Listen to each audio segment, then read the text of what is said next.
Hello friends, welcome back. चलिए start करते हैं नेक्स्ट चैप्टर 27, जिसमें हम जुडिशियल रिव्यू के बारे में पढ़ेंगे। इससे पहले हमने सुप्रीम कोर्ट के बारे में पढ़ा था 26 में। ठीक है, छोटा सा टॉपिक है, 2 स्लाइड का। तो जुडिशियल रिव्यू, ये इसका ओरिजिन जो होता है वो यूएसए में होता है। और जो केस था यूएसए में, मार्बरी वर्सेस मेडिसन केस 1803 में जॉन मार्शल के द्वारा इस कॉन्सेप्ट को दिया गया था। तो जॉन मार्शल एक्चुअली उस समय यूएसए के जो फेडरल कोर्ट है, यानी कि सुप्रीम कोर्ट, ये वहाँ के जज थे। ठीक है, तो उन्होंने जुडिशियल रिव्यू का कॉन्सेप्ट दिया। तो जुडिशियल रिव्यू का एक्चुअली मतलब क्या होता है? जुडिशियल रिव्यू का मतलब ये हुआ कि अगर लेजिस्लेचर या एग्जीक्यूटिव, इनके द्वारा बनाए गए रूल्स या लॉज, या फिर एग्जीक्यूटिव के द्वारा दिए गए ऑर्डर या इनके द्वारा बनाए गए रूल्स, अगर ये कॉन्स्टिट्यूशन के प्रोविजन के अकॉर्डिंग है, ठीक है, या नहीं है, ये चेक करने का काम जुडिशरी यहाँ पर करती है। यानी कि इनके द्वारा ही बनाए गए रूल, एक्ट्स, लॉ, ऑर्डर्स, इनको, इनके लीगैलिटी को, कॉन्स्टिट्यूशनल लीगैलिटी को चेक करने का काम यहाँ पर जुडिशरी करती है, जिसे हम जुडिशियल रिव्यू के नाम से जानते हैं। ठीक है, तो कॉन्स्टिट्यूशनल लीगैलिटी का मतलब कि ये जो रूल्स हैं ये कॉन्स्टिट्यूशन के प्रोविजंस के अकॉर्डिंग है या नहीं, ये चेक करने का काम जुडिशरी करती है, जिसको जुडिशियल रिव्यू के नाम से जानते हैं। ठीक है, ये जुडिशियल रिव्यू क्यों किया जाता है? कॉन्स्टिट्यूशन की सुप्रीमेसी को मेंटेन करने के लिए, यानी कि कॉन्स्टिट्यूशन के अंडर में जो प्रोविजंस हैं उनको वैलिडेट करने के लिए।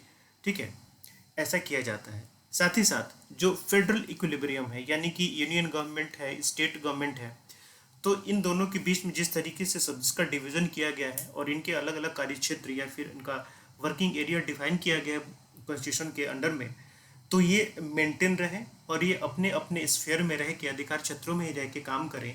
इसलिए ज़रूरी होता है इनके द्वारा बनाए गए रूल्स, एक्ट या ऑर्डर्स को रिव्यू करने का। ठीक है, यहाँ पर ये लोग कभी कभी, यानी कि लेजिस्लेटिव और एग्जीक्यूटिव, कभी कभी ऐसे भी प्रोविजंस लेके आती है जिससे सिटीजन के फंडामेंटल राइट्स का विलेशन होता है।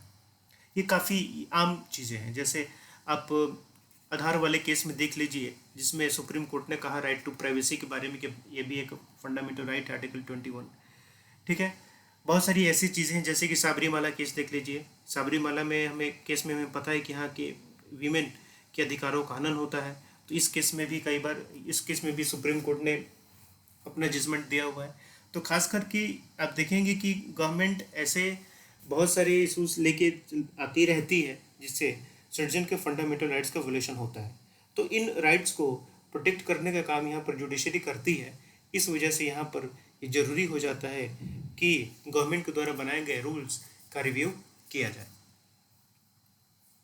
ठीक है, अब एक बात और आई थी कि फर्स्ट कॉन्स्टिट्यूशनल अमेंडमेंट 1951 के द्वारा एक नया आर्टिकल ऐड किया गया था, 31B।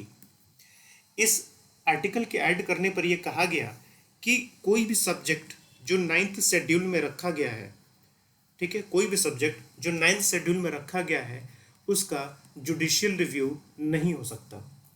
ठीक है, गवर्नमेंट ने क्या किया कि फर्स्ट अमेंडमेंट 1951 के द्वारा 31B को ऐड किया और कहा कि 9th शेड्यूल में रखे गए जो सब्जेक्ट्स हैं उनका रिव्यू नहीं हो सकता, जुडिशियल रिव्यू नहीं हो सकता। लेकिन आप देखेंगे कि IR कोयलो केस में 2007 में सुप्रीम कोर्ट ने ये कहा कि कोर्ट का जो रिव्यू पावर है इस पर इम्यून रिस्ट्रिक्शन नहीं लगाया जा सकता, यानी कि कंप्लीटली आप कोर्ट के जुडिशियल रिव्यू पावर को आप रोक दें, ये ऐसा नहीं हो सकता। ठीक है, फिर बाद में सुप्रीम कोर्ट ने कहा कि ठीक है, आपने कहा है कि 9th शेड्यूल में रखे गए सब्जेक्ट का हम रिव्यू नहीं कर सकते हैं। तो कोर्ट ने यहाँ पर कहा कि 24 अप्रैल 1973 के बाद जो सब्जेक्ट 9th शेड्यूल में रखे गए हैं हम उनका रिव्यू कर सकते हैं। ठीक है, अप्रैल 24 1973 के बाद जो सब्जेक्ट रखे गए हैं उनका हम रिव्यू करेंगे, लेकिन इससे पहले जो सब्जेक्ट रखे गए हैं उसका हम रिव्यू नहीं करेंगे। ये डेट क्यों रखा गया? ये डेट जो था, ये केशवानंद भारती केस था, आपको पता होगा, आप पॉलिटी पढ़ रहे हैं तो ये सबसे फेमस केस है। अब तक का। ठीक है, तो केशवानंद भारती का जो जजमेंट आया था केस का, वो 24 अप्रैल 1973 73 में ही आया था।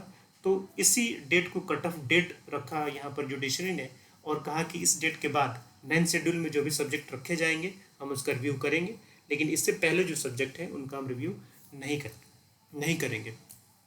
ठीक है, इसके बाद अब इंदिरा गांधी की जब गवर्नमेंट थी, यानी कि हमारे यहाँ जब इमरजेंसी लगी हुई थी, उस समय वो टाइम ऐसा था जो कई बार बहुत सारे प्रोविजंस को यहाँ पर डाइल्यूट करने की कोशिश की गई थी। सुप्रीम कोर्ट के पावर पर भी यहाँ पर रिस्ट्रिक्शन लगाने की कोशिश की गई थी। ठीक है, उस टाइम पर। तो खैर उस दौर से हम निकल चुके हैं, अच्छे तरीके से निकल चुके हैं। तो ये हमारे लिए काफ़ी एक हम लकी समझते हैं उस सिचुएशन को, कि जुडिशरी ने अपने बहुत अच्छे तरीके से अपने आप को डिफेंड भी किया था। ठीक है, खैर तो जुडिशल रिव्यू का ये पूरा पूरा कंसेप्ट है, जहाँ पर कोर्ट क्या करती है कि सरकार के द्वारा बनाए गए जो ऑर्डर्स होते हैं उनको रिव्यू करने का काम करती है। ठीक है, नेक्स्ट जो हमारा चैप्टर होगा उसमें हम जुडिशियल एक्टिविज्म के बारे में पढ़ेंगे। जुडिशियल एक्टिविज्म का मतलब जब जुडिशरी प्रोएक्टिव तरीके से, यानी कि खुद ही संज्ञान लेके अपनी तरफ से कुछ रूल्स बनाती है। ठीक है, जिसको हम जुडिशियल एक्टिविज्म कहते हैं, वो हम देखेंगे। ठीक है, चलिए मिलते हैं नेक्स्ट चैप्टर में। Thank you, best of luck.